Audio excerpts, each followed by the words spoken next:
আগামী ২ জুন বর্তমান অর্থমন্ত্রী সরকার ঘোষণা করবে ২০২৫-২৬ অর্থবছরের বাজেট। সংসদ না থাকায় অর্থ উপদেষ্টা ডক্টর সালেউদ্দিন আহমেদ বেতার ও টেলিভিশনে জাতির উদ্দেশ্যে ভাষণের মাধ্যমে এই বাজেট ঘোষণা করবেন। এবারের বাজেটে শুল্ক আরোপের ক্ষেত্রে থাকছে বেশ কিছু পরিবর্তন।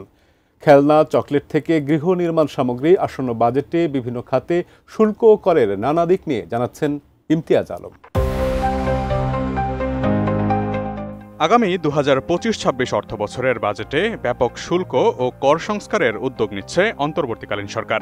এবারের বাজেটে এলডিসি থেকে উত্তরণের প্রক্রিয়ায় বাংলাদেশের সক্ষমতা বৃদ্ধির পাশাপাশি ব্যবসা সহজীকরণ ও রাজস্ব আদায়ে জোর দেওয়া হবে বলে জানা গেছে।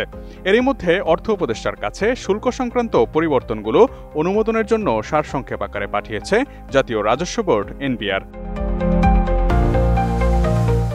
সংশ্লিষ্ট সূত্রে জানা গেছে, নতুন বাজেটে ৬২২টি পণ্যে সম্পূরক শুল্ক প্রত্যাহার বা হ্রাস এবং ১০০টি পণ্যে কাস্টমস ডিউটি কমানোর প্রস্তাব করা হচ্ছে। উপকৃত পণ্যের তালিকায় রয়েছে কোল্ড স্টোরেজ যন্ত্রপাতি, পেপার পণ্য, বাস, নিউজ প্রিন্ট, ক্যান্সার চিকিৎসা সরঞ্জাম ও ওষুধ ও পরিবেশবান্ধব পণ্যের কাঁচামাল। এছাড়া তরল প্রাকৃতিক গ্যাস বা এলএনজি ও ঔষধ শিল্পে ব্যবহৃত কাঁচামালের উপর শুল্ক অব্যাহতির প্রস্তাবও থাকছে ব্যবসায়িক পরিবেশকে আরও সহনশীল করতে।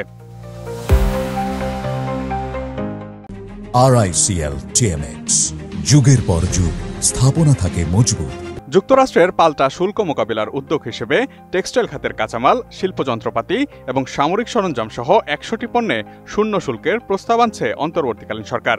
ক্যান্সার, কিডনি ও হৃদরোগের ঔষধ উৎপাদনে ব্যবহৃত ৭৯টি নতুন কাঁচামালকে শুল্কমুক্ত তালিকায় আনা হচ্ছে। এতে দেশের চিকিৎসা ব্যয় হ্রাস এবং স্বাস্থ্যসেবার গুণগত মান উন্নত হবে বলে প্রত্যাশা করা হচ্ছে। কৃষিপণ্যের বাজার স্থিতিশীল রাখতে কোল্ড স্টোরেজ যন্ত্রপাতি, বিশেষ করে কম্প্রেসরের উপর শুল্ক ছাড় দেওয়া হচ্ছে। গণপরিবহনে সহায়তা হিসেবে ঢাকার যানজট নিরসনে ১৬ থেকে ৪০ আসনের বাস আমদানিতে শুল্ক ১০% থেকে ৫% নামিয়ে আনা হচ্ছে। ১০ থেকে ১৫ আসন মাইক্রোবাসের সম্পূরক ২০% থেকে কমিয়ে ১০% করার প্রস্তাব করা হয়েছে। তবে হেলিকপ্টার আমদানিতে শুল্ক ১% থেকে বাড়িয়ে ১০% করার প্রস্তাব করা হচ্ছে। শুল্ক কমতে পারে পরিশোধিত চিনি আমদানি, সংবাদপত্র শিল্পের ব্যবহৃত নিউজ প্রিন্ট কাগজ ও ক্রিকেট ব্যাট তৈরির কাঁচামাল, উইলো কাঠ আমদানিতে। দেশি সফটওয়্যার রপ্তানিকে উৎসাহ দিতে বিদেশ থেকে আমদানি করা operating system, database, development tools ও সিকিউরিটি সফটওয়্যারে আমদানি শুল্ক ১০% থেকে কমিয়ে ৫% করার প্রস্তাব করা হতে পারে আগামী বাজেটে। অন্যদিকে বাড়তি শুল্ক গুনতে হবে বিলাসী পণ্যে। বিদেশি ফেস ওয়াশ, লিপস্টিক ও মেকআপের সরঞ্জাম আমদানির ন্যূনতম মূল্য $20 থেকে বাড়িয়ে $40 করা হতে পারে। বিদেশি চকলেটে শুল্কায়নের ন্যূনতম মূল্য $4 থেকে বাড়িয়ে $10 করার প্রস্তাব করতে পারেন অর্থ উপদেষ্টা। শুল্ক বাড়তে পারে নিত্য প্রয়োজনীয় বেশ কিছু পণ্যে। তার মধ্যে রয়েছে এলইডি বাল্ব, রড সিমেন্ট সহ অন্যান্য নির্মাণ সামগ্রীতে। ঢাকা শহরের অন্যতম বিরক্তিকর পরিবহন ব্যাটারি চালিত রিকশার দাম বাড়ানোর উদ্যোগ নেওয়া হয়েছে।